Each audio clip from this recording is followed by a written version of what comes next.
Right, welcome. First question, same question as last time. We're taping this. Everyone okay on this? That's very good. I've got the attendance list here.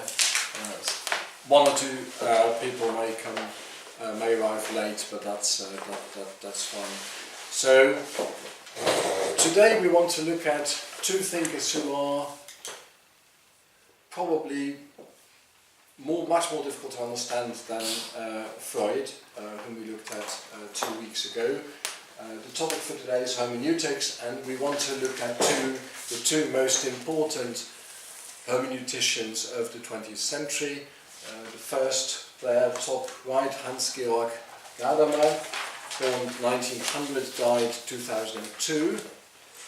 And then the French thinker Paul Ricoeur, born 1913, died 2005. So if there is a correlation between theoretical orientation and age, then hermeneutics is probably a good theory, a good orientation to go for, because you can see they both had very long and very productive lives. Now, the word hermeneutics can mean two things, and it's used in two different senses. First of all, hermeneutics is used to designate any theory of interpretation. So interpretation theory generally is sometimes called hermeneutics. But then hermeneutics can also be used in a more specific sense, and that's the sense in which we will be using it today. That is in the sense of what's called applicative hermeneutik. Applicative is the adjective that goes with application or application, and we will find out in more detail what that means in a moment, but it really means, in very broad terms, that you look at interpretation from the perspective of your own historical situatedness. So what is the text for me or for us now living today? So those are the two different meanings of hermeneutics. The word itself comes from the Greek verb hermeneuo, which means interpret or explain. And I want to take Gadamer first, partly because his publications are earlier. Gadamer's main work, of which some of you will have read parts today, is called Wahrheit und Methode, Truth and Method, published in 1960s, a fairly hefty tome. And as we will see later, Ricoeur then, in some senses, builds on Gadamer, but also criticizes some of the things that Gadamer says. So let's start with Gadamer. Now, you will have seen that this is a difficult text to understand. It's a specific way of thinking, which in some senses is, I think, very German. And it's not easy to get one's head around. It's fairly abstract stuff. And when talking you through Gadamer, I will kind of keep on the same level of abstraction that Gadamer himself uses, but then more towards the end, we will look at some examples to make things a bit clearer. Okay, but the first part will probably be relatively abstract. And as I said before, if I'm going too quickly, or if I'm saying things you don't understand, or if it's too superficial, then please let me know. Now, I've always felt that the best way into Gadamer is by looking very, very briefly at two thinkers who partly came before Gadamer and partly lived at the same time as him. First of all, the professor under whom Gadamer studied, Martin Heidegger. Heidegger was born 1889, died 1976. I assume most of you will have heard of Heidegger. Now, Heidegger is probably the most difficult philosopher of the 20th century, also, I think, the most controversial one. Controversial, first of all, because of his theory. There is a short overview of Gadamer's life and work in a philosophy reader that I edited with a colleague called Modern German Thought from Kant to Habermas. There's a chapter on Freud as well, by the way. Chapter on Freud is chapter number 5, chapter on Habermas is chapter number 8.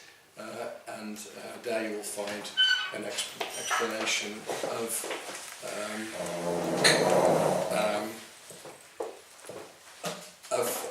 Heidegger's theory, and the introductory chapter on Heidegger there starts with the two sentences, if I remember correctly. Heidegger polarizes opinion. To some, he is the most important thinker of the 20th century. To others, he is nothing but a mystifying word spinner, because he does funny things with the German language, because he thinks that language as it has existed until then is in many ways misleading, is conceptually flawed, and Heidegger tries to get around that by developing a kind of a German language of its own, which is really hard to understand. It's not for nothing. It's the English translator of Heidegger, Marjorie Green, said about Heidegger, he is hopelessly untranslatable into English, some say even into German, okay, because it isn't normal German that Heidegger writes. Well, in some sense it is, but he's got all these neologisms, these words that he's coined himself. So there are lots of people, including very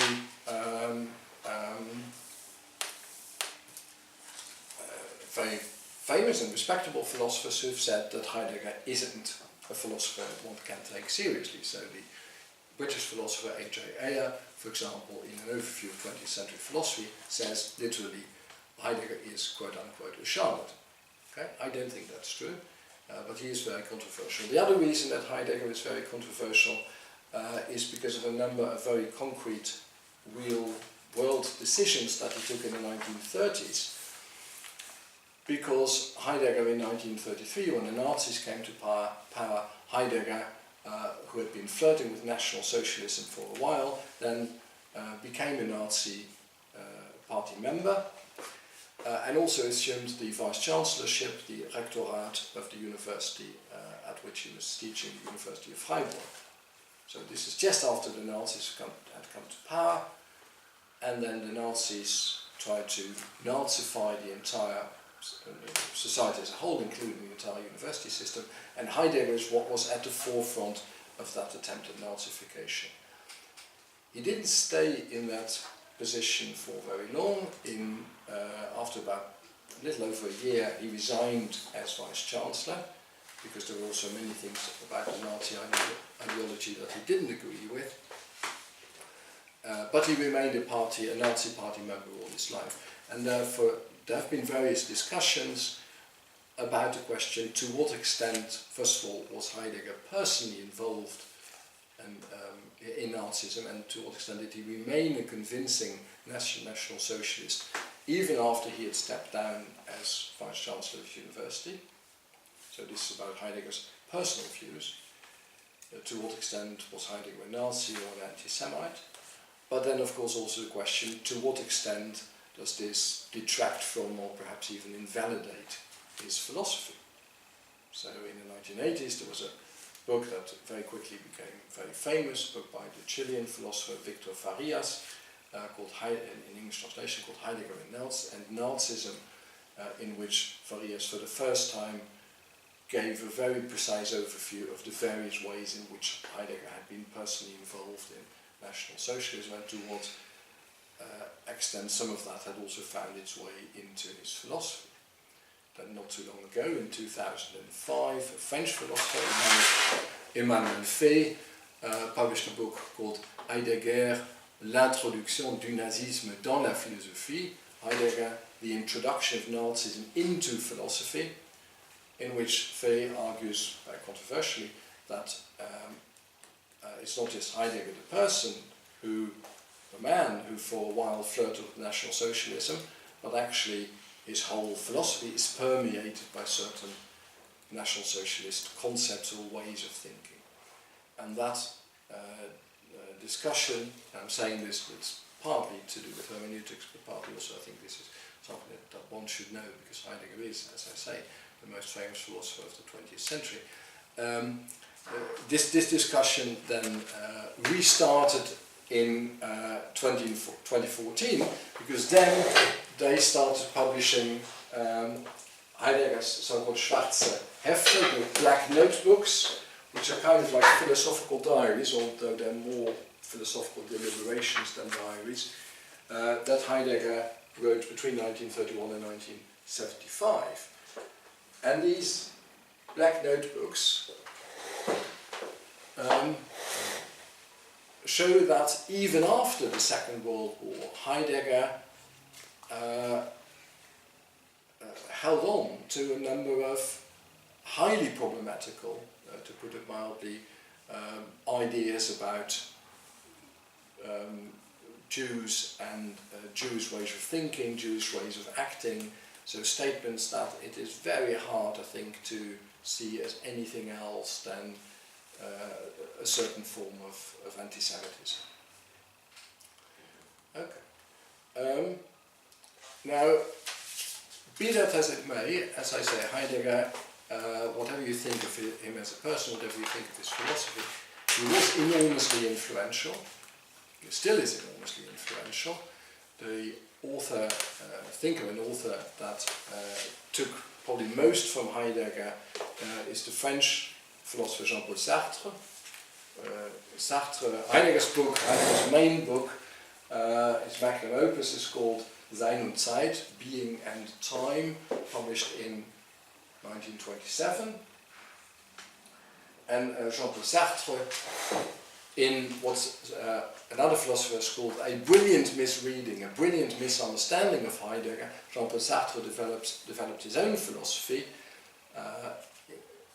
among other things, in one of Sartre's main works called L'être et le néant, Being and Nothingness, published in 1943. And you may not have read L'être et le néant, but some of you will definitely have read La Nausée, the novel La Nausée, Nausea, published in 1938, and L'être et néant is in some senses the philosophical foundation of La Nausée, or maybe it would be better to phrase things the other way around and say that La Nausée is a kind of precursor in novel form of Sartre's main philosophy. And Sartre's main philosophy, to a large extent, to a very, very large extent, comes out of Heidegger. Heidegger was also very influential on this other great, equally controversial thinker, the French-Jewish thinker Jacques Derrida.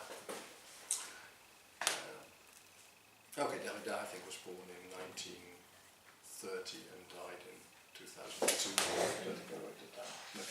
Okay. So, Gadamer himself wasn't a National Socialist, by the way. He remained in Germany during the Second World War, even taught at university, but in his own ways tried, in his teaching, integrated various types of criticism of National Socialism. Using examples like all arses, talking about donkeys, and some kind of logical examples, all arses are brown. Again, brown, of course, was a Nazi colour. So, again, Gadamer was not an active resistant, but he was someone who in his lectures did try and get across his criticism of National Socialism. So in that sense he was very different from Heidegger. I don't want to go into Heidegger's philosophy too deeply. I've already referred you to this chapter in here where my colleague Duncan Large and I give an extremely well-focused and unusually intelligent summary of Heidegger's philosophy as a whole. That's a joke. Okay, don't worry. I just want to focus very quickly on Heidegger's view of interpretation. And the key thing that Heidegger says about interpretation, that we find also, as we'll see in a moment in Gadamer, is the idea that any form of objective interpretation is impossible. We can never really find out what the text, in inverted commas, really meant, or what the author really was trying to say. Objective interpretation is impossible because with everything that we are trying to understand, everything that we're trying to interpret, be it a text or a person or an historical event, we are never dealing with something with which we have no relationship. We're always already in a certain relationship with this text or this author or this particular event, okay? Because we know similar texts, we've already read a particular you know, we have read other poems, other detective stories. We've seen similar historical events. The person we see for the first time, we know because we kind of know already because we've known someone like him, or because he is a friend, or a parent, or a son of someone we know, and so on. So our interpreting, our trying to understand, is always, Heidegger says, Jacques Derrida will later take this up and talk about one of Derrida's famous phrases, always already, okay, toujours déjà. When we try to understand something, it is always already shaped by our own position in the world, by our own relationship with that person, text, event that we already have. So all our understanding, Heidegger says, is shaped by what he calls a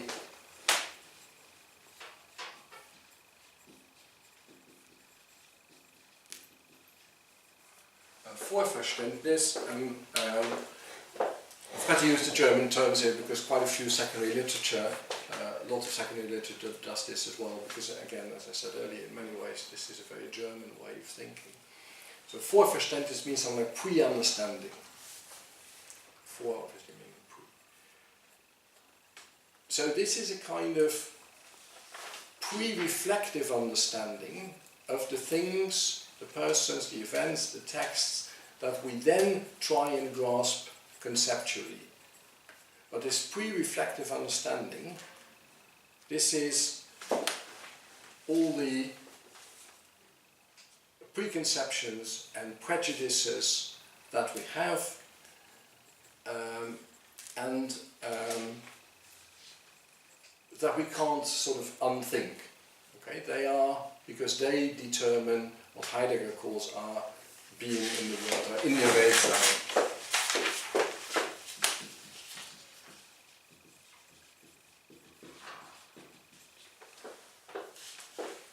Being in der Welt sein, being in the world, hyphenated in this funny way that Heidegger sometimes does, because he says, you know, this is one concept, and then he doesn't particularly like the word concept, just like Derrida doesn't really like the word concept. So, I know this isn't terribly clear, but I don't think Heidegger himself is much clearer. Okay? So, but the basic thing that Heidegger is trying to say is that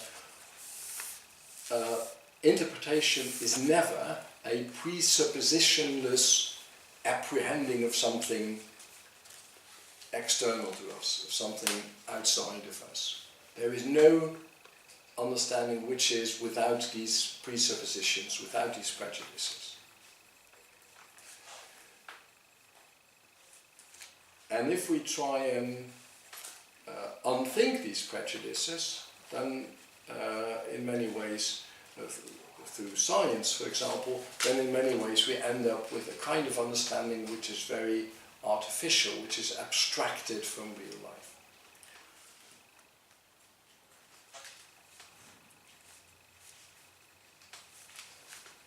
So understanding is really, in a sense, the appropriation of something that in a pre-reflective way you've already kind of understood. The German word is, let me get rid of this here.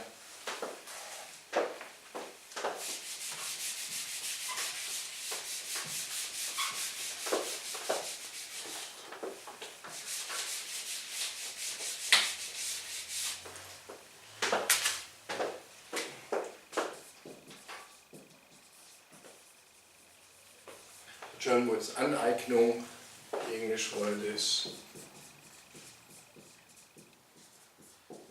appropriation. You remember, those of you who've read Paul Ricoeur, this is also the phrase that Ricoeur uses, appropriation. So, in Aneignung, that's the word eigen, so this means make something your own, in a sense, apply it to your own situation.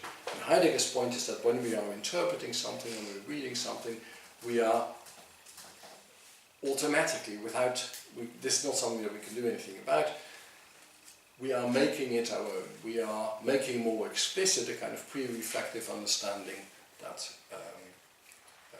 that is there whether we want it or not, and that we can't really abstract from. As I say, I know this isn't terribly clear. I don't think it is much clearer in Heidegger himself, but that's kind of the general thrust of what Heidegger says about interpretation in a slightly simplified way. Now, if you want to move into Gadamer, then I think it's important, then a useful way is to take one kind of interim stop, as it were, and look at another contemporary of Heidegger called Rudolf Bultmann.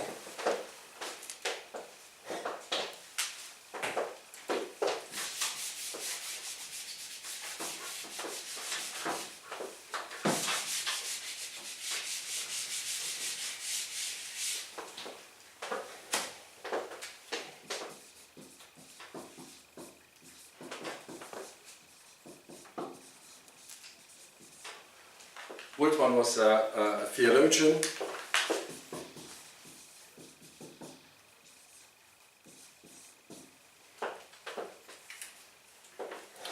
and he was a member of the Bekennende Kirche, by the way, during the Second World War, so the confessing or confessional church, which was opposed to the Nazi regime. The best known member of the Bekennende Kirche, the confessing church, was Dietrich Bonhoeffer, who was murdered by the Nazis just before the end of the war in 1945. And Rudolf Bultmann was also a member of that confessing church. And Bultmann builds on Heidegger, but he says, I think that Heidegger in some senses lacks a certain nuance. It is important, Bultmann says, to distinguish between, and let's do the German here because, again, these are German terms and they work well in a lot of these terms work much better in German than they do in English. We must distinguish, Bultmann says,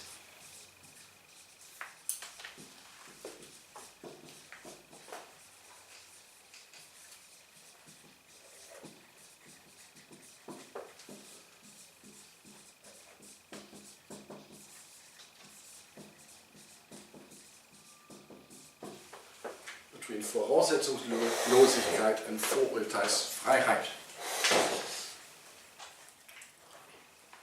Ich write down the words first and I'll explain what I mean. Voraussetzungslosigkeit, Vorurteilsfreiheit. The two of you are in a minority here because everyone else has German, okay, but I will translate all these terms. So the first one, Voraussetzung means presupposition. So Voraussetzungslosigkeit means presuppositionlessness, having no presuppositions. The second one, Vorurteilsfreiheit. Vorurteil means prejudice. So Vorurteilsfreiheit means being free from prejudices, having no prejudices. And Bultmann says, Heidegger is right that you can never get rid of your presuppositions. And nor would that be a good thing to try. So Bultmann says, I'm a theologian. When people read the New Testament, of course they bring certain presuppositions to that. For example, Christians reading the New Testament, what they bring to the text is that they believe that for them the New Testament is the Word of God. It would be silly, Bultmann says, speaking as a theologian, to try and abstract from that, or try and forget about that. But, Bultmann says, and here Bultmann claims that he is being more nuanced than Heidegger, but Bultmann says there are also lots of prejudices that people have, and those are the things that we should try and eliminate when we read the text. So it's important to distinguish between these two things. You're always going to bring your own prepositions with you when you're reading a text, but you should try and get rid of your prejudices. And that's kind of Gadamer's starting point.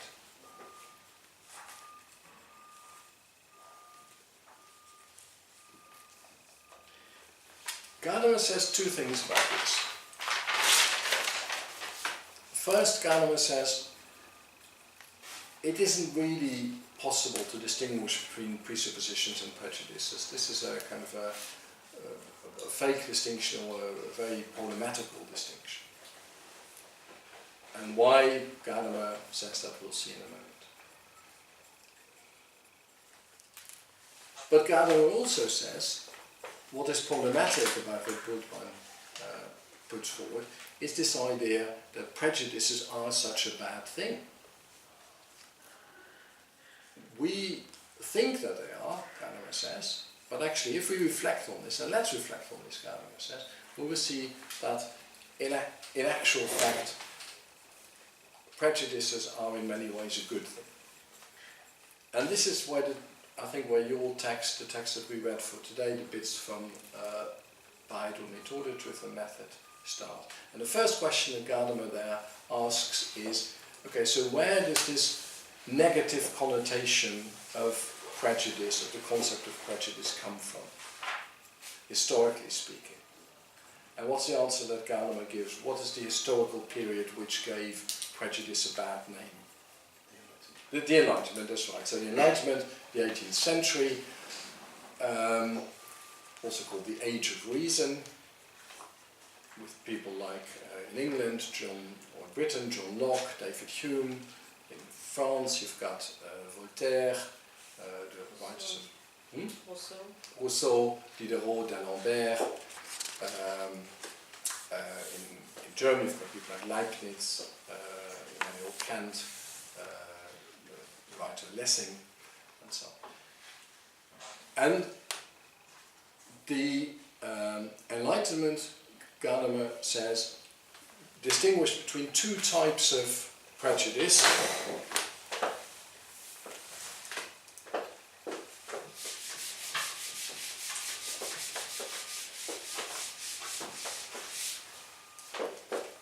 There's the prejudice of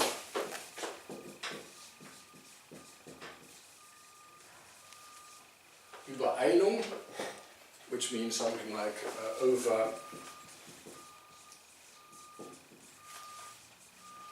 hastiness or undue haste, and the prejudice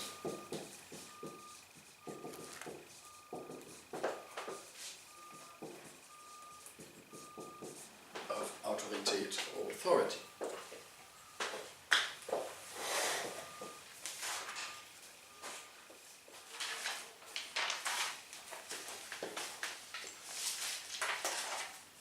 So, in the case of the first one, the prejudice of over hastiness, you're just not, you're just too quick with your judgment, too rash. So instead of reflecting on things properly, as the Enlightenment requires you to do, because as you know, the key concept of the Enlightenment is reason, reflect on things reasonably, rationally. Instead of doing that, you just make up your mind too quickly, and then that leads to all sorts of prejudices, and that's wrong. So we should think about things and reflect on things a bit more, the Enlightenment says. And not just rely on sort of unexamined tradition. Okay? The fact that people have been doing this for ages, the Enlightenment says, doesn't mean that is right. So we should reflect on this and make up our own minds. The most famous German Enlightenment philosopher, Immanuel Kant,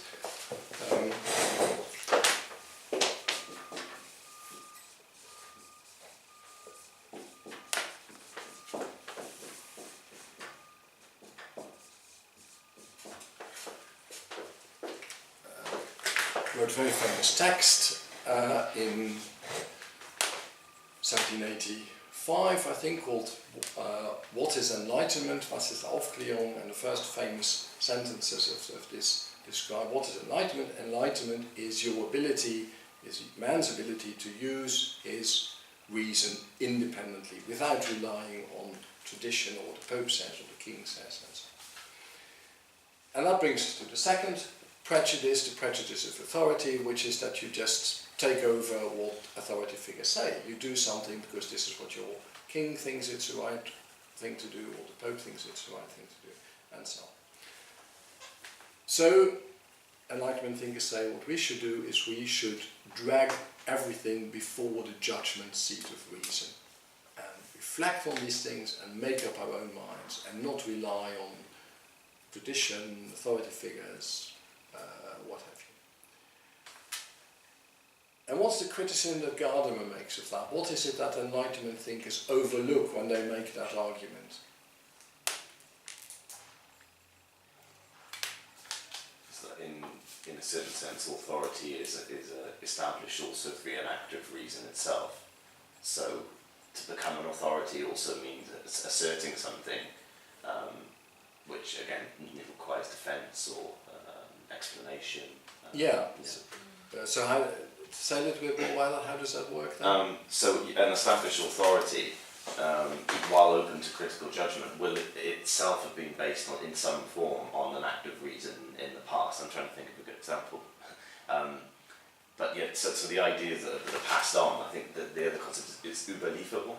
Yeah. I'm not quite sure how that fits in, but they're kind of delivered on from past ages also through acts of reason in some form. So you can't just say, oh, that's kind of fallen from the sky and now weighs down over us. It itself was... That's absolutely right. So, Gadamer says,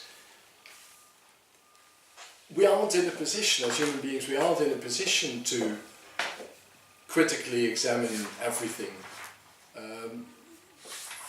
If only, because we don't have enough time to do this. So, the idea that you can't rely on authority, that you've got to make up your own mind, Gadamer says, is just very, it's very naive, because it's impossible to do. Okay? If you will be writing an essay, or some of you will be writing essays on this course. If you were to go through all the secondary literature on this, you would never be able to hand in your essay on time. Indeed, you would never finish it, because your entire life you would be reading secondary literature on hermeneutics. So what you've got to do is you rely on what other people have done before you, in the sense of you rely on publishers that have established a good reputation. So you say, I'm going to read these books rather than other books because they're published by a good publisher. I'm going to read these books rather than other books because they have been reviewed very positively by experts in the field. I'm going to take the books that my tutor recommends. Okay? I'm going to take the books that my tutor has written or edited, because he knows about these things that I don't. And to acknowledge that, Gadamer says, is not a form of sort of blind obedience, but it's actually based on reason, as you say. It's a reasonable, rational thing to do, to go by the reading lists that you have been given, and so on. And that's what you've got to do anyway, because again, otherwise you just would never finish. And then Gadamer highlights one type of authority that he says is particularly important, and that is the authority of tradition, of the things, as Ben said, of the things that have been handed down from generation to generation. These are values, ideas, theories, yes, preconceptions, yes, maybe prejudices, worldviews, and so on. And they have come to us from generation to generation, and in a sense have stood the test of time. And therefore this is a useful set of ideas to base yourself on.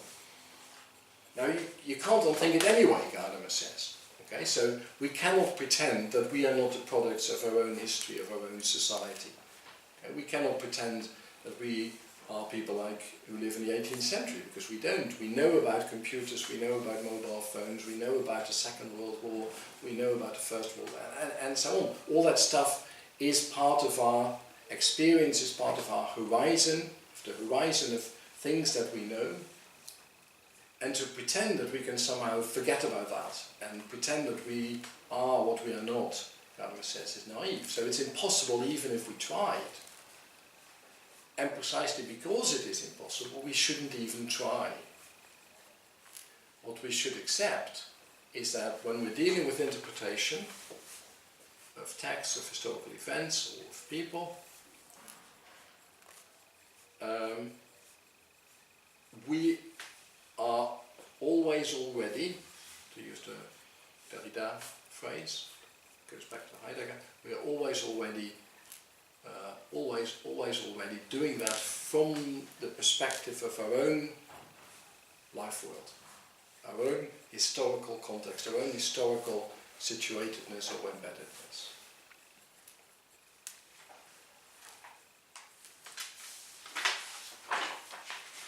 And the way to do that, and again, as I said before, I know this is still very abstract. Okay, we'll look at an example in a moment. So don't worry. The way to do that is to realize, and that's, I'll quote this phrase in German, the way to do that is to realize, to acknowledge that alle Geschichte ist Wirkungsgeschichte. All history is effective history. So Marx has the famous phrase, alle Geschichte ist die Geschichte von Klassenkämpfen. All history is the history of class struggle, class struggles.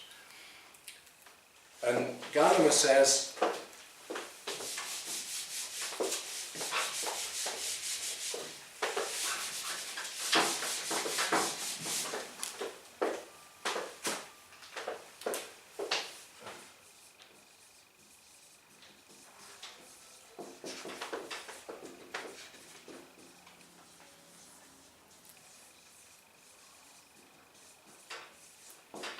Geschichte ist Wirkungsgeschichte, history, and then the English translators come up with this weird phrase which just looks very odd.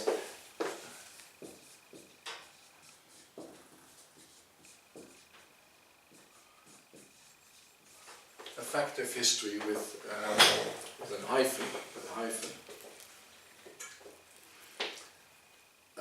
So this is the idea that if I'm here, then I am the product, not just of my own upbringing and my own background and my father and mother and so on. I am the product of history.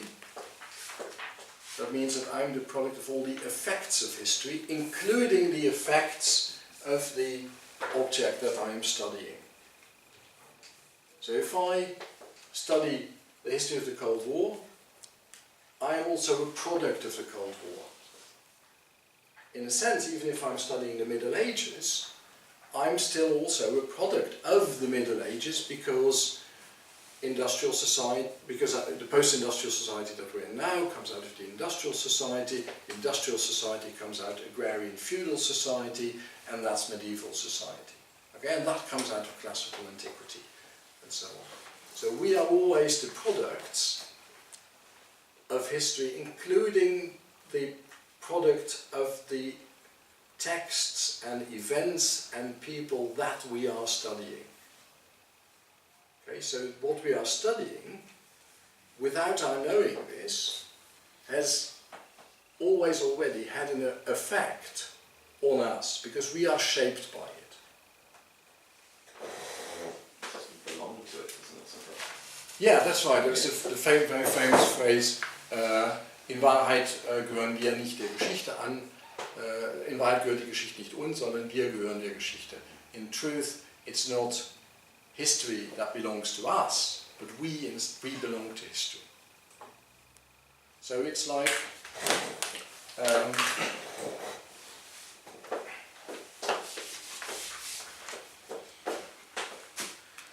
so history is like a stream. This is the child in me, okay? So it's like a stream or a river. And everything flows in this direction. And we are here. That is to say, we are in that river, we are part of that river. And we can never, Gadamer says, achieve a vantage point on on a mountain here, where we can look down on the river and study the river in majestic objectivity, because we are in that river and carried along by that river, carried along by that stream. Now what does that mean in concrete terms? Let's look at that. And probably the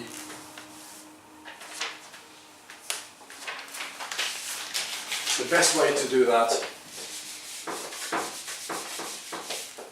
is, again, I think, by way of comparison.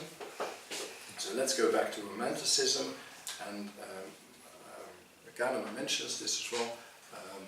The theologian Schleiermacher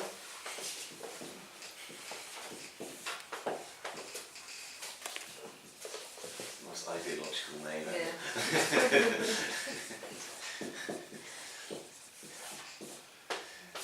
Friedrich Daniel Ernst Schleiermacher, 1768, died 1834. A romantic, situated in Romanticism, as you can see. And Schleiermacher says, okay, what do we do if we want to understand, say, Shakespeare's Hamlet?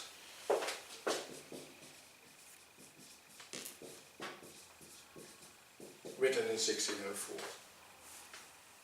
And we are here, Schleiermacher, say, 1800, okay? Or we are here, 2015, doesn't matter. Let's take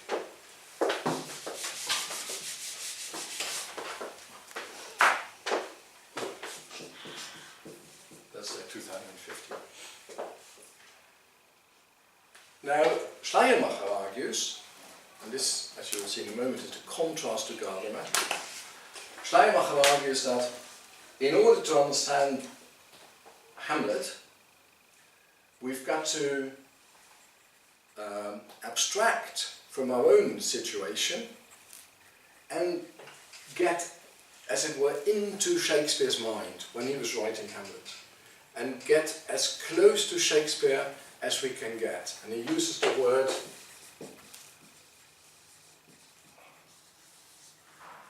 congenial.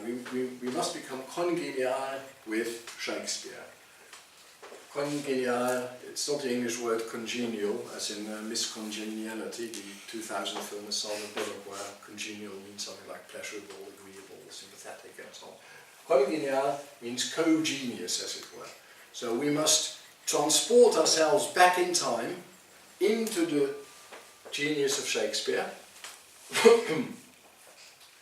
and sort of efface our own situation with computers and mobile phones and after the Second World War and all the rest of it, and we go back and we become congenial with Shakespeare. We share as much as possible Shakespeare's genius, because then we know what it was that made him create Hamlet and how he created Hamlet, and then we will understand Hamlet. That's what Schleiermacher says. And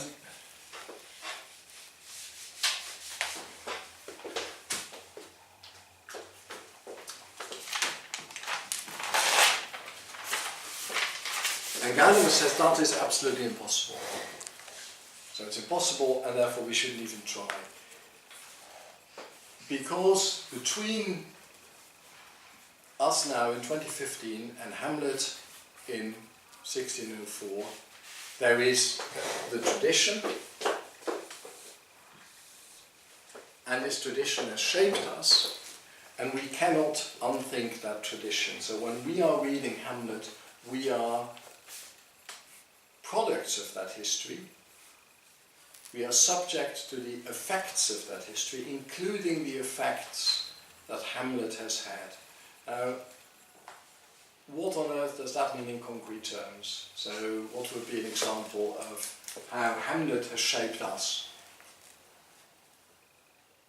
What are these effects that we cannot unthink when we are reading Hamlet or seeing Hamlet performed on stage? The way, for example, we may view royalty or royal families or relations between people, families since then. Yeah, for example. The family. Sorry? Even the family, actually, because the culture is different from now today. Yeah. Or political relations. Something which was wrong at that time. Yeah. So the word also has changed the meaning. Yeah. And what specifically about Hamlet think Freud? Unconscious father complex and the unconscious father complex and so on. So I hinted at this two weeks ago. So the basic Freudian interpretation of Hamlet, summarized extraordinarily acutely in this book, the basic psychoanalytic tenet about Hamlet is Hamlet's father, Hamlet Senior, has just been murdered by his brother Claudius. Then Hamlet's father's ghost appears to Hamlet and says, "You, Hamlet, you think I died of natural causes. In reality, I, Hamlet Senior, the king, was murdered by my brother Claudius. And now it is incumbent on you, Hamlet, Hamlet Junior, to avenge me and kill Claudius." And Hamlet knows that this is his duty, but he doesn't do it. He takes the whole damn play before he's finally able to kill Claudius. Now, why is that? Why doesn't he just go to Claudius, get out his sword, and stab the guy? The answer that Freud gives is that Claudius had done, and this is the father complex, the Oedipus complex, that Claudius had done the very same thing that Hamlet himself always wanted to do, which is get rid of his father and take possession of his mother. So Hamlet can't really kill Claudius, because the moment that he wants to kill Claudius and thinks about Claudius' crime, Hamlet starts thinking about his own antisocial, immoral desires. So he just wants to forget about all that. Okay? Plus, Claudius has now become Hamlet's father, because Claudius married old Hamlet's wife, Gertrude.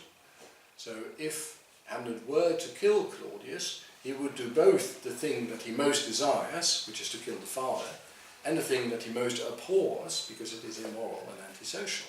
So Hamlet is stuck, and he keeps thinking about this and not thinking about it and repressing it, and every opportunity he has to kill Claudius, he doesn't take it. And we cannot unthink that Freudian interpretation of Hamlet just because it has become so famous. So even if we think that this psychoanalytic stuff, all that's a lot of rot, we will still, when watching a performance of Hamlet, ask ourselves, okay, so what's the director going to do with the relationship between Hamlet and his mother? And we can't unthink that. So we are subject to the effects of history, including changing views about politics, the family, sexual relations, family relations, all the rest of it. But we are also subject to the way Hamlet has impacted on cultural history through the centuries, including also maybe the films that we will have seen, the Hamlet film with Kenneth Branagh, or the Hamlet film with Mel Gibson, or the one with Laurence Olivier, and so on. And that shapes us. So, Gadamer says,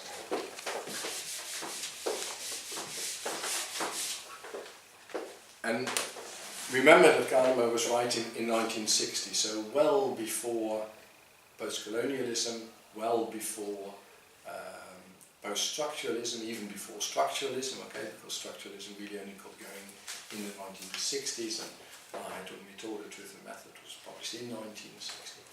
So Gadamer was reacting against a kind of thinking that said, kind of thinking that said, well, interpretation is either trying to figure out what the author meant, famous phrase that they use in German schools, was will der Autor uns hier sagen, what is it that the author is trying to tell us, or a type of thinking that says, the meaning of the text is just in the text itself, so new criticism, or what in German is called immanente Interpretation, where you focus only on the text. And those are the two directions that Gadamer argues against. He said, we're not going to figure out what the author meant objectively, we're not going to figure out what the text means objectively, we're only ever going to be able to figure out what the text means to us, because we cannot unthink all these preconceptions, prejudices, theories, ideologies that have shaped us.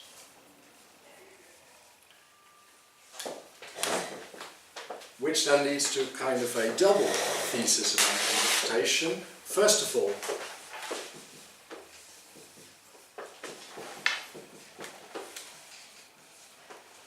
an interpretation is never going to be completely objective, because between me and the text there is the tradition that has shaped me.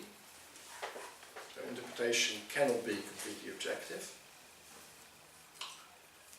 But at the same time, Gadamer says, interpretation is also never going to be completely subjective, as in I think this, and John thinks something completely differently, and Mary also, all in 2015, thinks something completely differently. It's not that kind of subjectivity we're talking about, because we are all part of the same historical horizon, of the same historical culture. We think of ourselves as being very different, but we're all shaped by the same history, by the same tradition. Because we have our own historical horizon beyond which we can't look. Just like you're looking at, there's a horizon there, I can never look beyond the horizon. The horizon concept, by the way, is very typical of German philosophy. Now, the horizon is over there, but I can't look beyond it. Now, I can go 1 kilometer in that direction, but then there will still be a horizon, okay? So I will never be able to transcend my horizon. So the horizon of people here, Shakespeare or whoever it may be, they have their own horizon, but they can't jump over their own shadow, as it were, and leave their horizon behind. We can't leave our horizon behind.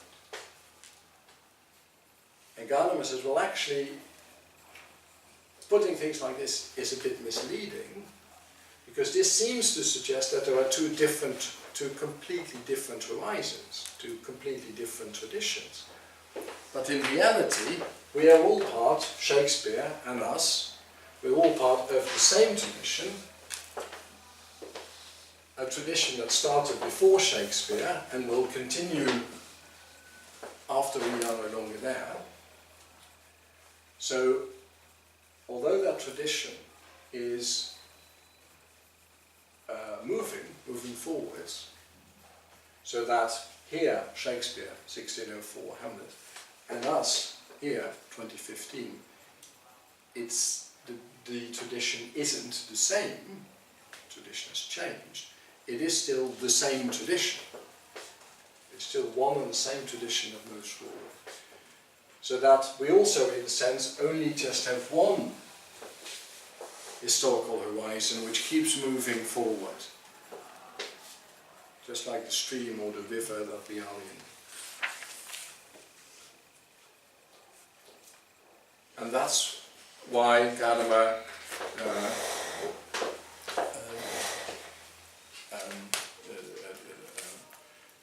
defines interpretation as, let's see whether I can find that, the core quotation that, so this is on,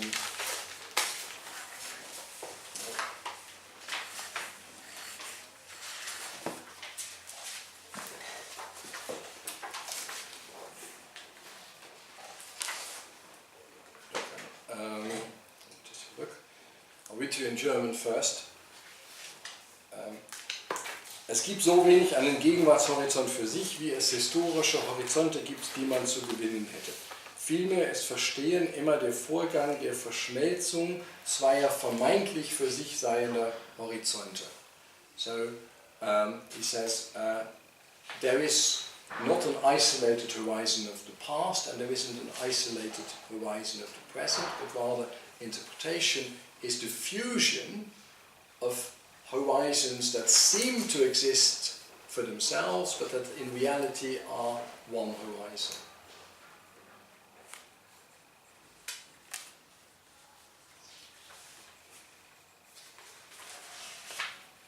And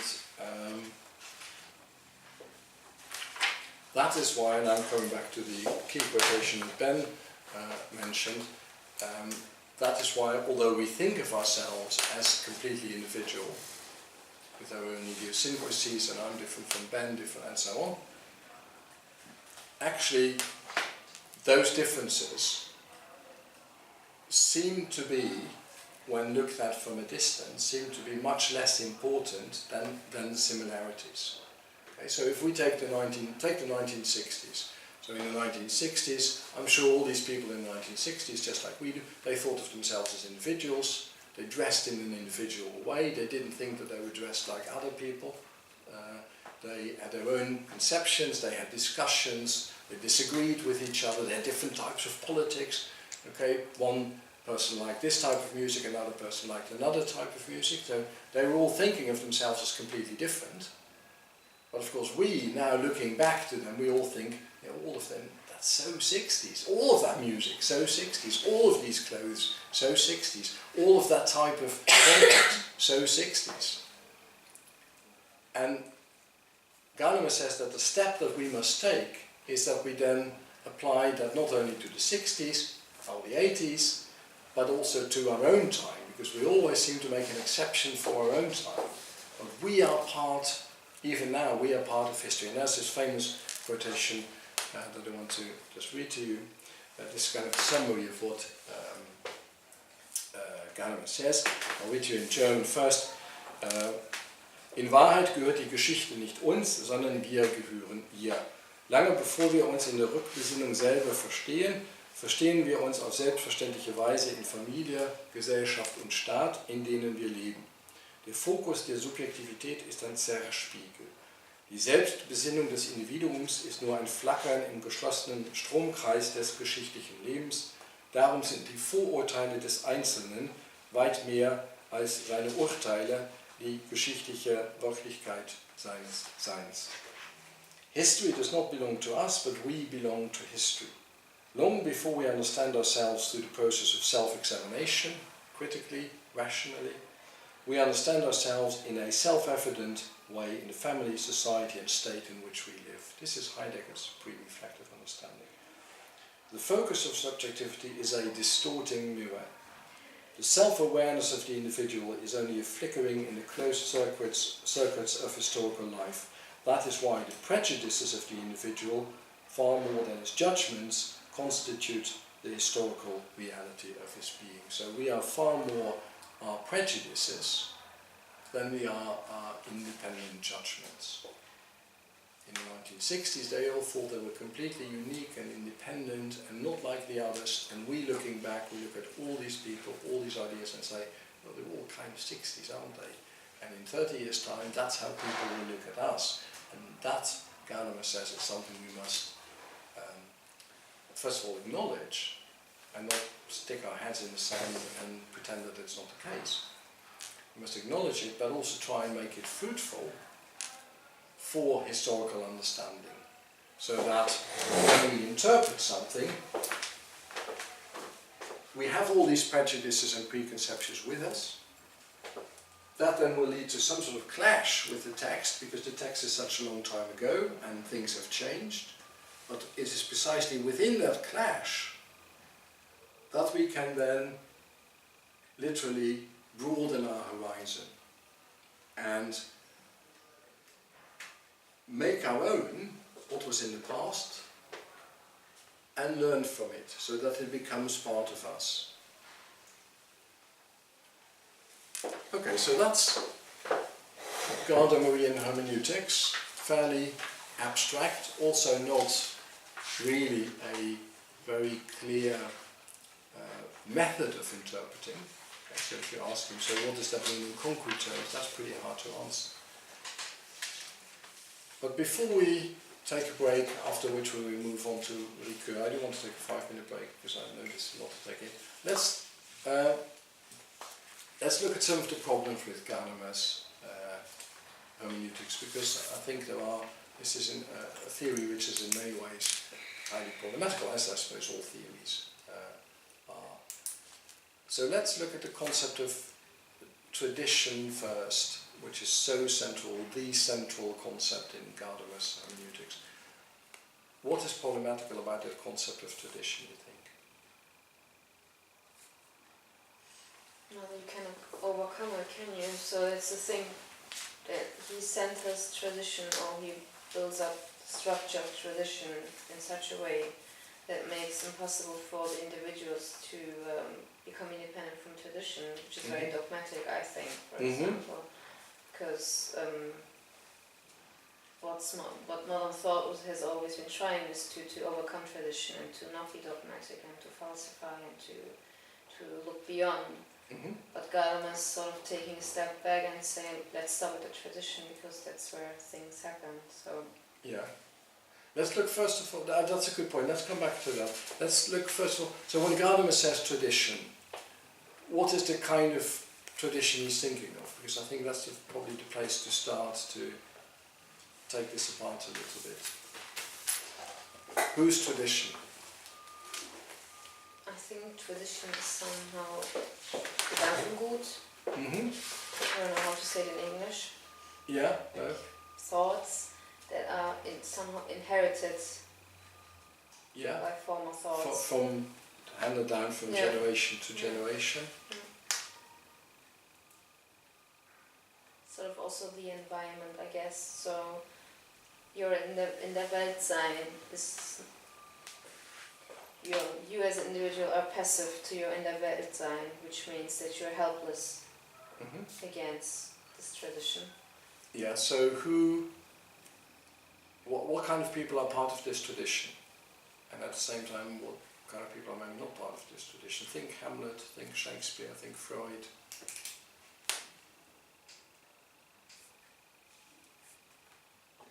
The statement I made was, so when we read Hamlet, or we see Hamlet on the stage, we will have as part of our horizon, we will have Shakespeare, we will have Freud in our minds. That's largely dependent on if you've been exposed to that, if you've been educated to that level where you've looked at Hamlet from a Freudian perspective. Yeah, that's right. And so I know who has.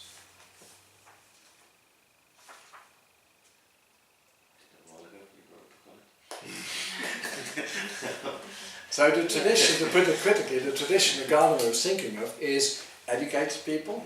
Family, when you say the quote, family, society, Staat. Yeah, so people who share our, in inverted commas, cultural tradition. So what tradition is that? Well, in Gadamer's view, that's the tradition of the world. And the tradition of the world, hey, we all know this, that's Western Europe, isn't it?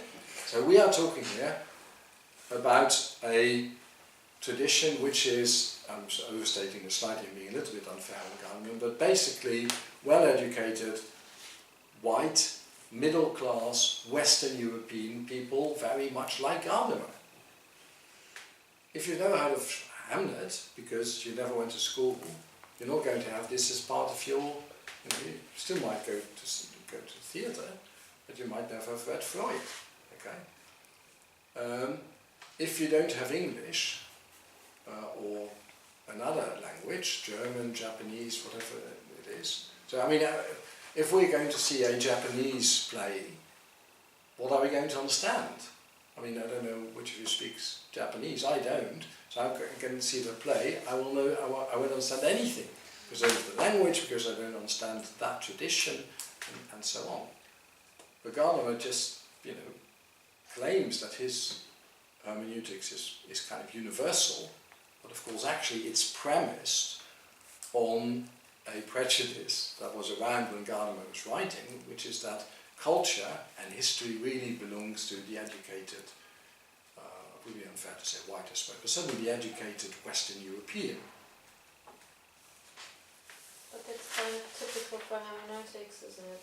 It is Because, indeed. for example, Boino, who is one of his students, has also written about interpretation hermeneutics, and he's also saying that someone coming from literature can interpret literature, but so he has to have this academic background, education, but someone coming from economics could not ever understand poetry, so he's also like really narrowing it down to certain individuals having certain education and making it very egalitarian.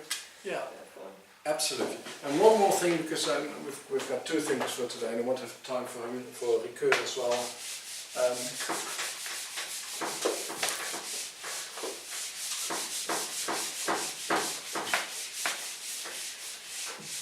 So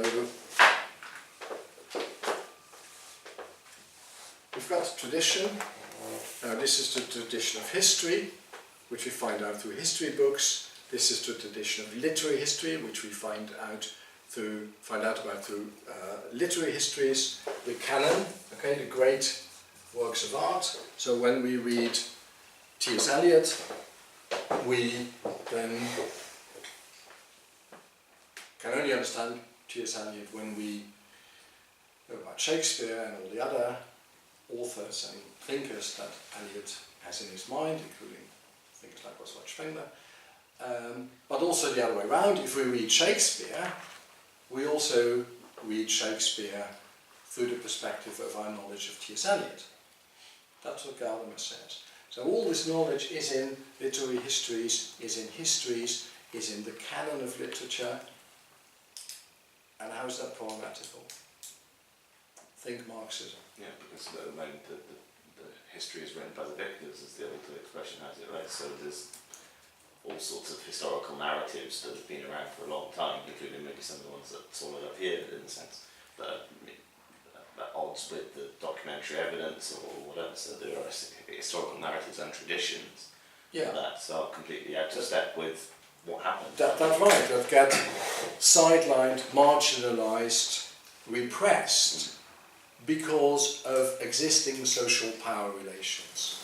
Okay, so for us, history is, as you say, maybe the history of the victors, or take maybe slightly less controversially, take literary history. Okay, literary history is, to a very large extent, about white blokes writing stuff. Okay, white West European and American blokes writing stuff.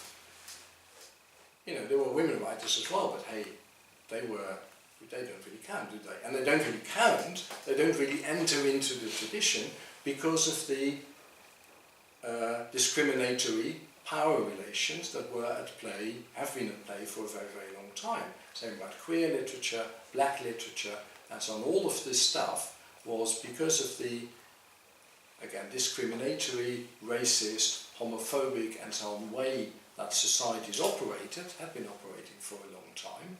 All of that gets squeezed out, gets marginalised, and doesn't become part of the tradition. But as Ben says, it's there, it is there in some form or other, as hidden histories, as oral traditions, as what have you. So, and I've been using the term repressed because it's the same. This is a very Freudian, it's useful to explain this through a Freudian analogy. Just like the mind of the individual represses things that don't fit our grand narrative of ourselves. Okay, we don't want to think of ourselves as murderers and rapists and nasty people and antisocial people, so we repress all that. So the mind of a society kind of works in the same way. Society also represses things and represses institutions and represses people, and sometimes literally represses them and kills them. Okay, so the Native Americans were killed, black Americans were made into slaves and killed. Okay, they bump into a police officer nowadays and they're still in danger of getting killed. It's a miracle that Barack Obama's still alive. So it's just a big change. Okay? So the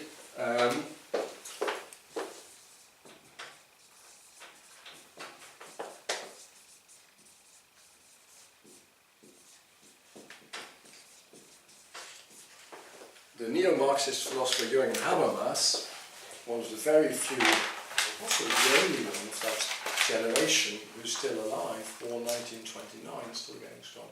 Neo-Marxist philosopher Jürgen Habermas says, just like in psychoanalysis, we need a depth hermeneutics to bring to light what individuals have repressed, what individuals don't want to know about.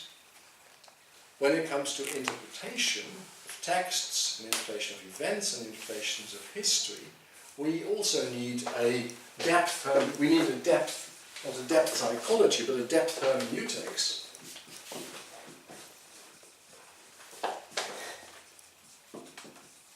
Tiefenhermeneutik, to bring to